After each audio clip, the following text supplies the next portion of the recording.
Welcome to Up Level, Real Health, Real Talk with Dr. Jenna Blasi. I'm Dr. Jenna. I spent years crafting ways to help women thrive, and I want to help you do the same. On this podcast, we dive deep into health at every level, focusing on the mind, the body, and the spirit. This is where real conversations meet transformational wellness.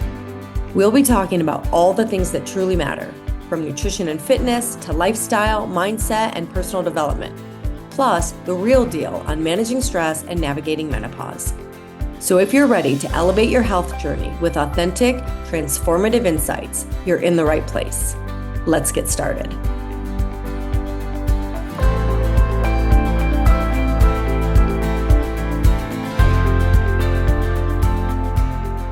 Hello, and welcome to episode 2 of Up Level, Real Health, Real Talk. I am Dr. Jenna Blasi, and today what we are going to talk about is staying calm through the holidays. We went through the pillars of health last time, and I want to focus on stress today and navigating the holidays with ease, with grace. We will go deeper in future episodes into stress management, but today let's look at stress through the lens of the holidays, as well as which of those pillars tends to kind of go by the wayside for you during this time. So to revisit the pillars that we talked about last week, we have the nourishment pillar, and that's what we eat, right? That's how we nourish our bodies with food and also how we nourish ourselves. So a lot of us during the holidays, it's about everybody else, and we've got to get the party, and we've got to get the gifts, and we have to get the holiday card out and all of those pieces. So which pillar kind of comes out for you? Is it the nourishment, where maybe you're not eating as well, or you're not taking care of yourself at all because you're too busy with all of the other things?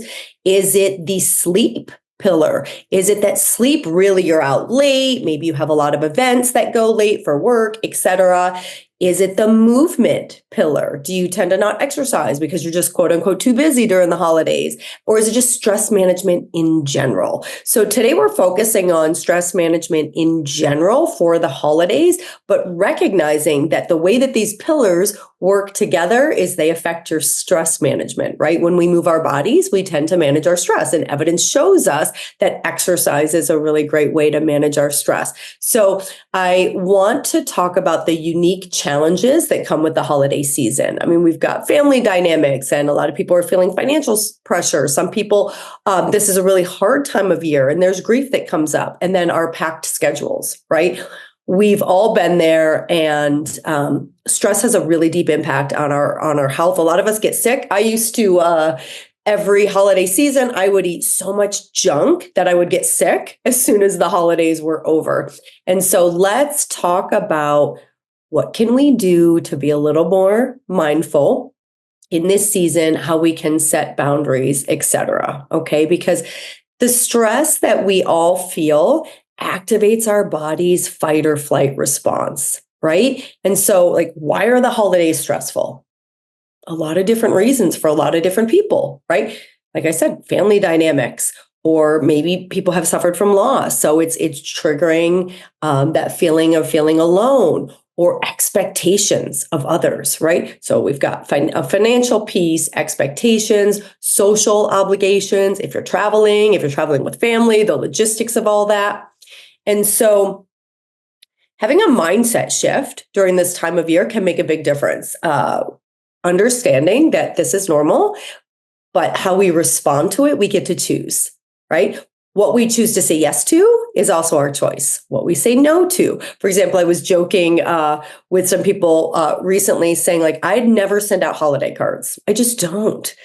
And that's not a sign that I don't care about people, but that is not my thing. And I'm always admire when I get cards from others, like, good for them. You know, they did the holiday card. For me, that would just add an element that I don't choose to take on. And so how do we respond effectively to stress and set boundaries? Okay.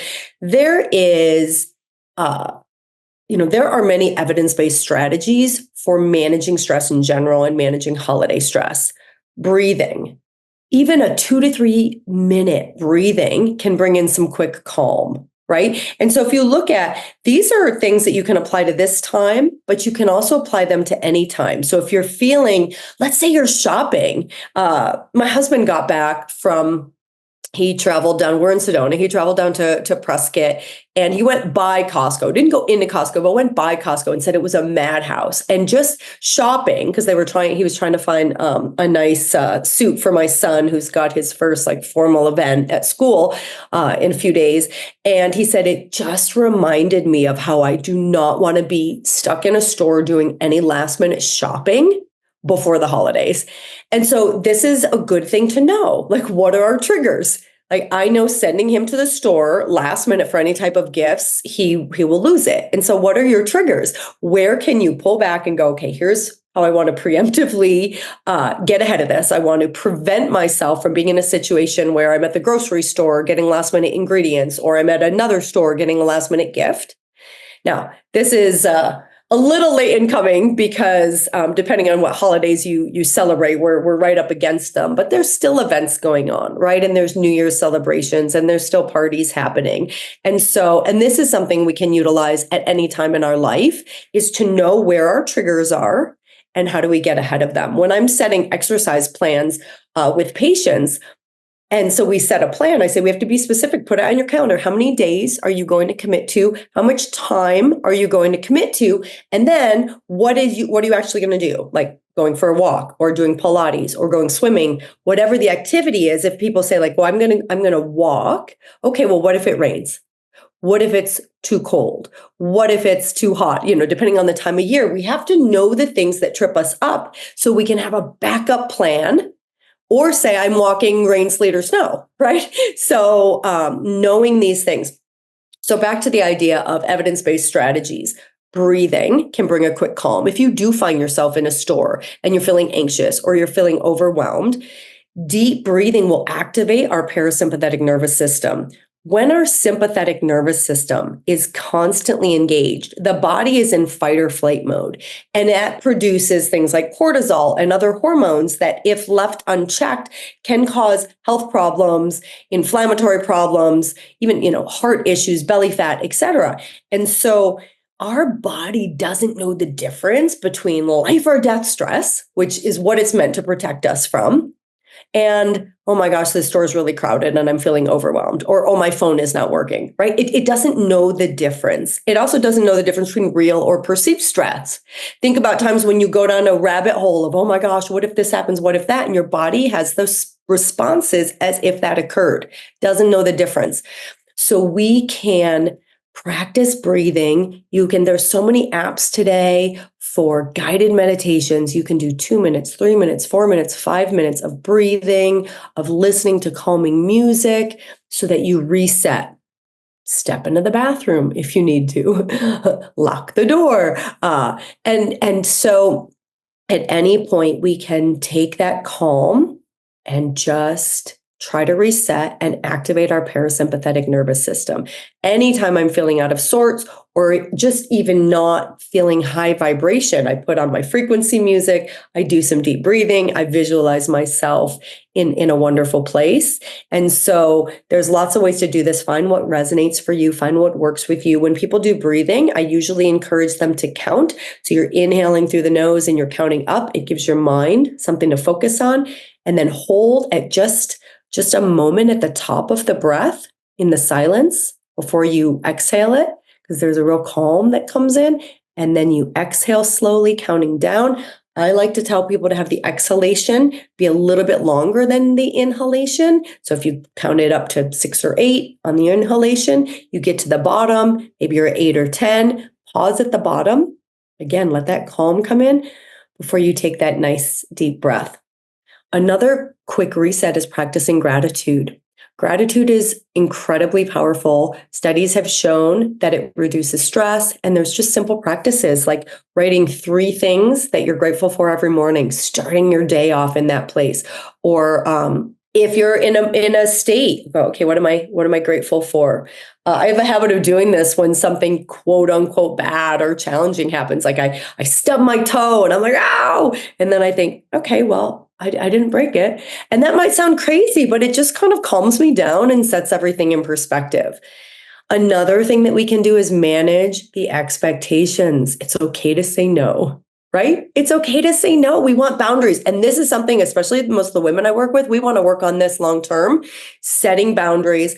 I was working with a woman years ago who had so much stress about all the gifts she felt she had to get. And I said, well, what if you just don't do it? Like, give a gift because you want to give a gift, not because you have to. Or we could make more mindful type gifts and homemade, although that can bring more stress for some people. But finding a way to work within a place where you feel grateful that you get to do something rather than all of these expectations, which tends to help us feel hopeless or helpless and like we don't have control. Like, I have to do all these things.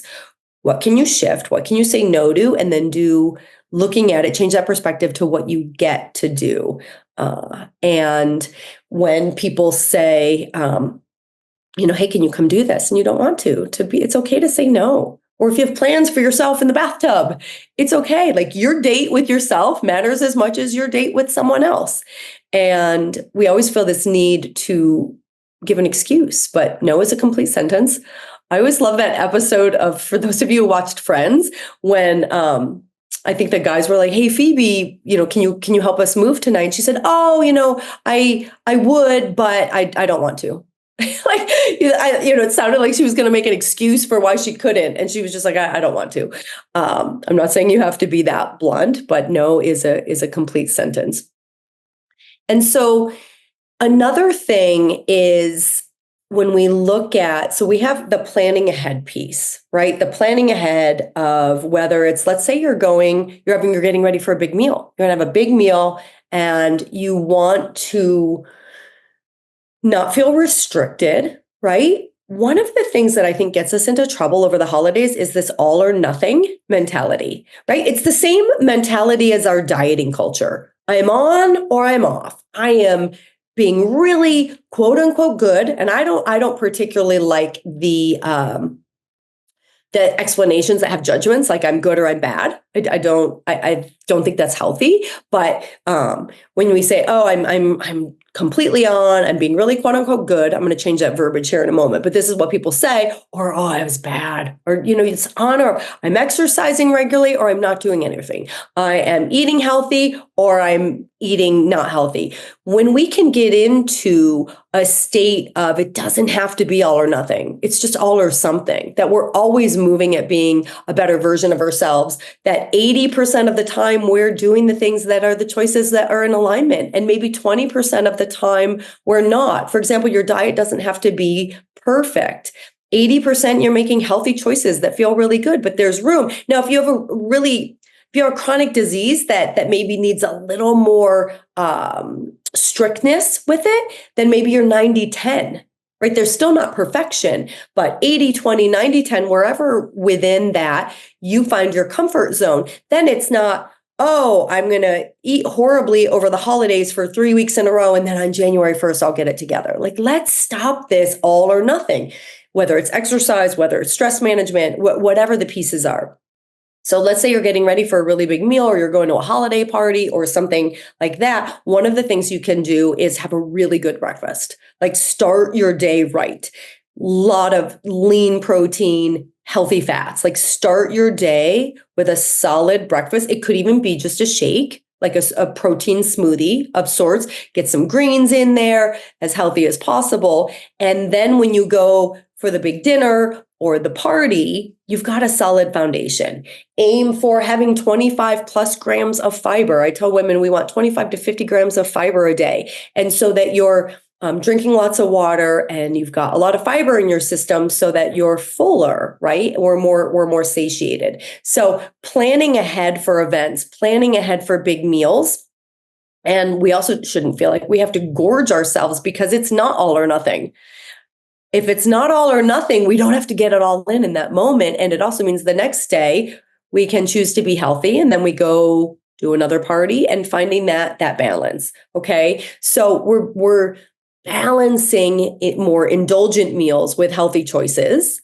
And then looking at, hey, where can I get some movement in, for example? So you can choose any of the pillars that we talked about. You can focus on nutrition and let's say, not put the focus on your exercise, but also where can you get the movement in? Like I know, like Thanksgiving, for example, I like to eat a solid, healthy breakfast, and I like to get movement because I feel better throughout the day. I digest better. I always like to get movement the morning of Thanksgiving. Christmas morning, because we celebrate Christmas in my family, among other things. And Christmas morning, my kids are chomping at the bit to open the presents, and so I don't exercise Christmas morning because that would be really hard on my family, and/or I'd have to get up so early. And I have to prioritize sleep because sometimes we get to bed late on Christmas Eve, right? So, where can you make the nutrition choices that are going to set you up for success? Where can you get a little extra movement in? Like maybe later in the day, I can get the family to go for a hike on Christmas. Sometimes yes, sometimes no, right? Or a light walk after dinner.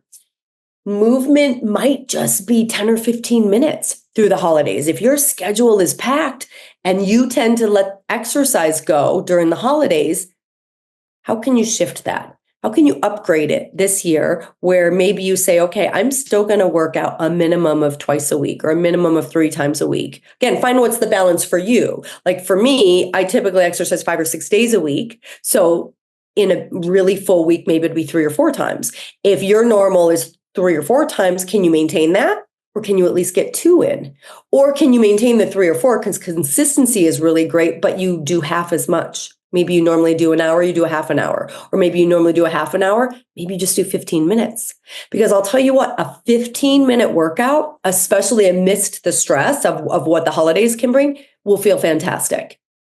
I promise you, it will feel better than not doing anything at all.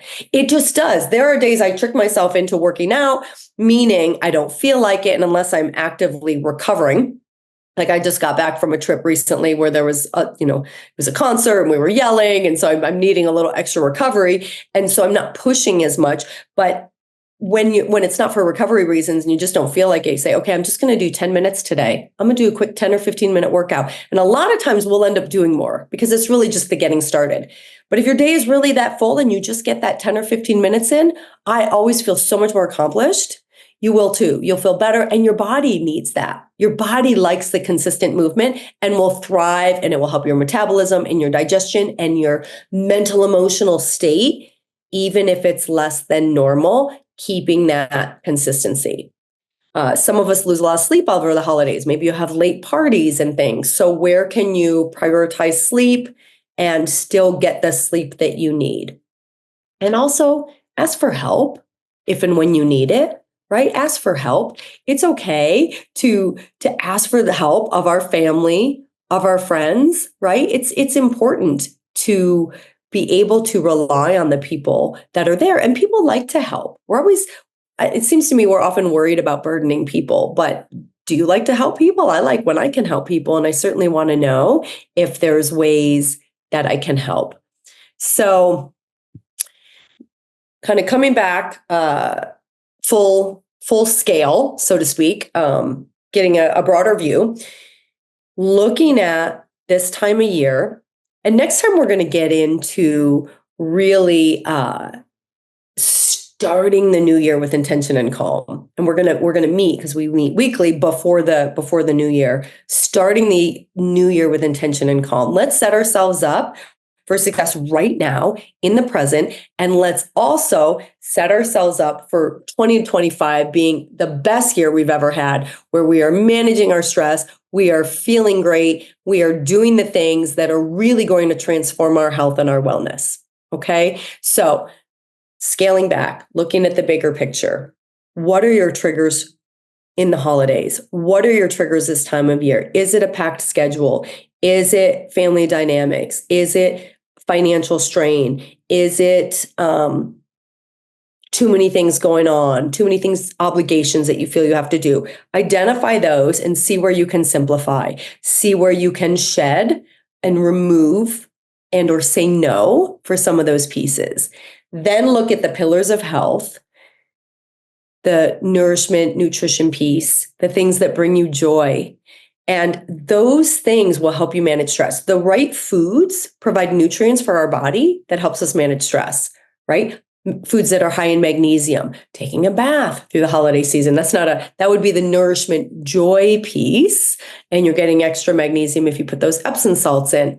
And so pick just one of these. Again, this is not to overwhelm. Pick one of these that you want to focus on this time that will help you manage stress. What would help you manage stress the most? Is it saying no? Is it cutting out a few obligations and being able to remove some things from your schedule?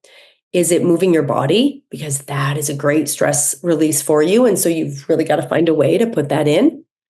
Is it eating healthy, would just help you feel amazing despite everything going on? So pick one of these. And if you're at a place where you're doing pretty well, you could pick more than one, but I encourage you, just even one, try at least one of the strategies and share your experience with us. Share your experience with us on social media. If you're one of our program members, share with the community and let us know what works for you.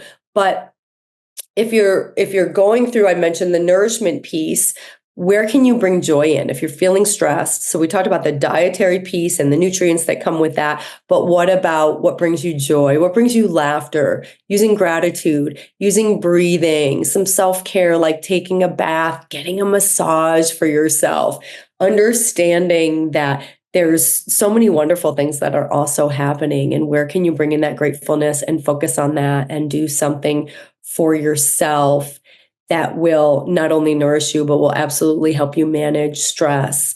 And also if you're on a healthy eating plan, there's lots of healthy substitutes, right? So not going to parties hungry, right? Starting with a solid breakfast, eating lots of protein because that helps with satiation, healthy fats, drinking water, lots of water before you go to a big meal or to a holiday party, and maybe even having something high fiber and a protein snack before you go. So you don't arrive hungry, right? Because then all of the chips and the dip and the cookies will look extra good if you arrive hungry, and getting support. So yeah, to recap again, what are your key takeaways and your action steps? Write those down. Which pillar jumps out at you as one that if you really focused on it through this holiday season, it would really help with your stress management? And again, the fourth pillar is stress management, meditation, sacred space. So it might just be that pillar. You might say, you know what, I'm good with the diet piece. I'm good with the movement piece. My sleep is pretty good, but I just have to manage my stress. And I'm gonna meditate. I'm gonna start my day with a guided meditation every morning for 5 minutes, and that's gonna make a huge difference through my day. And I'm gonna set an alarm a few times a day to just check in and be calm. All of these things will add up and make such a difference. So I look forward to hearing what you try and what your key takeaway and key strategy that really worked for you. Thank you so much for spending this time with us. And, please remember, if you like this episode, share it with your friends, leave us a review, subscribe to it. And I will see you next week, quote unquote, see you next week when we talk about intention and calm heading into the new year, and really how do we set ourselves up for amazing success for 2025. So thank you all so much. Dr. Jenna Blasi, Up Level, Real Health, Real Talk, and have a beautiful holiday season. See you soon. Bye. Thank you for joining me on this episode of Up Level, Real Health, Real Talk. I hope today's conversation inspired you to take the next step in your health journey. One that nourishes not just your body, but your mind and spirit as well. Don't forget to subscribe so you never miss an episode. And if you found value in today's episode, please leave a review. Until next time, keep learning, keep growing, and keep thriving. And remember, true wellness is a journey, and you are on the right path.